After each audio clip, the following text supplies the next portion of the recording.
Well, the hit series takes place during the Regency era in England, and our friend, lifestyle expert Lindsay Myers, joins us now from across the pond. Across the pond. Lindsay, where are you today, our international woman of mystery?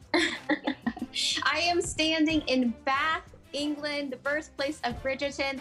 I'm in the gorgeous restaurant, the Ivy Bath Brasserie, and it's afternoon in Hollywood. So, you know, you must have tea because that's what we do here in England. Well, apparently we must have champagne too, because you sent us some champagne and some pastries or little macarons right here. What do we got going on? Exactly. Afternoon tea is not all about the tea. Here at the Ivy, we elevate it. We add some bubbles. But as you can see, you have colorful, beautiful desserts. It is such a fun. They do it every single day, but it is very British, and we have so much fun doing it. All right, so Bath, of course, is where they shoot Bridgerton. What is the environment like there, Lindsay? Are they excited at all about Bridgerton, or is it just state people? They are so excited. This town is exploding for it because it is launching March 24th. I mean, we are just, it's every single where. The thing about Bath, it's like the perfect backdrop. You know, it is diverse, just like the show. You know, it's set in the 1800s. It has a little bit of scandal. It has a little bit of romance, with Bath has that everywhere. And it is like a walking movie set here. It is absolutely perfect place to be the backdrop. Now, do they call the town Bath because back in the 1800s, not many people took them, and they're encouraging hygiene a little bit? Do they bathe in Bath? You know what? I'm going to prove you wrong, Mario. They actually bathe in Bath. So that's where the name comes from. So we're talking about in 60 AD, they created these Roman baths. So it is a World Heritage Site here. So what it is, it's a national thermal springs. It actually flows still today. It's the only one in the UK.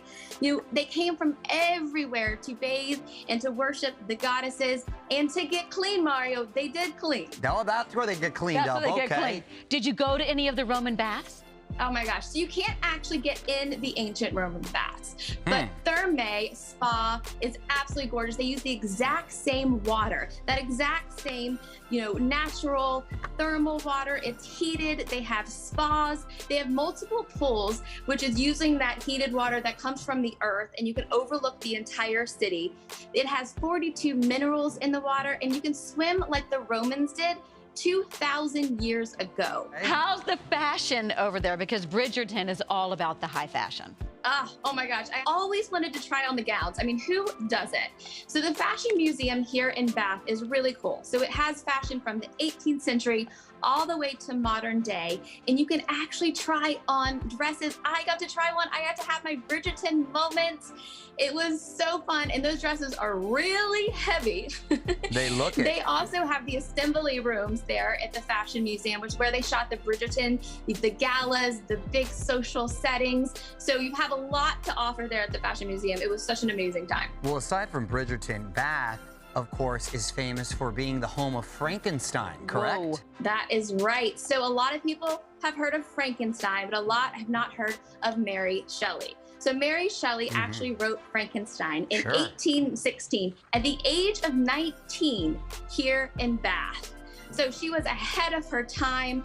So they have the Mary Shelley House of Frankenstein. As you can see there, it's an immersive museum. They have visual effects. They've recreated an 8-foot Frankenstein. They have the history. And they even have an escape room that I think I still might be in if they didn't let me out of it. Look at that Frankenstein. That was like a modern, sexy Frankenstein. Sexy Frankie. Did you get to go to the Featherston family home or Lady Danbury's house? Yes. Oh my gosh. So Lady Danbury's house is actually Holborn Museum here. So the entire exterior is what they film it from, and you can tour it. It has a lot of history, a really cool museum on its own. And then the Featherston's house is called the Royal Crescent. So it's this gorgeous building that is shaped as a crescent. And they shot their house, which is #1, which you can actually tour as well. So Bridgerton's everywhere. That's so cool. Now, I heard you did a little penny farthing, correct? Oh my gosh, did I do it? I think you're going to be impressed and a little terrified. So penny farthing, I like to always do something fun. I like to have adventure and get creative on these trips for you guys. So penny farthing started in 1870. So penny farthing club took me out. You look like Kermit in a cute way. Why do you have the guy helping you right there? Oh no, there you go by yourself. Go, Lindsay, go! I want one of those. did my best. They really thought that the bigger the wheel they made, the further and faster that it went. So that is why it was created in the first place. But when I tell you it is hard, it is one of the hardest things I've ever done. Does it come with your own little penny farther assistant like that guy? Farnsworth? Lindsay, is there a height requirement, and is it true or false that you might have fibbed a little bit? Oh my gosh, how do you know me so well, kids? I decided to not tell them my height, which is 5'1", and it's 5'4" is what you need to be. Oh, wow. Hoover, you can't write that. Listen, you wouldn't be able to write that. Get on that Farzine thing, whatever it is. So for those who aren't able to travel all the way to Bath, there's a Bridgerton experience coming soon, correct? Exactly. So if you can't make it over here, but you got to put it on your list, but if you can't make it to Bath yet, they actually have a Bridgerton experience that is launching the end of March. So it's starting in Los Angeles. It's also going to be in DC, Chicago, and Montreal.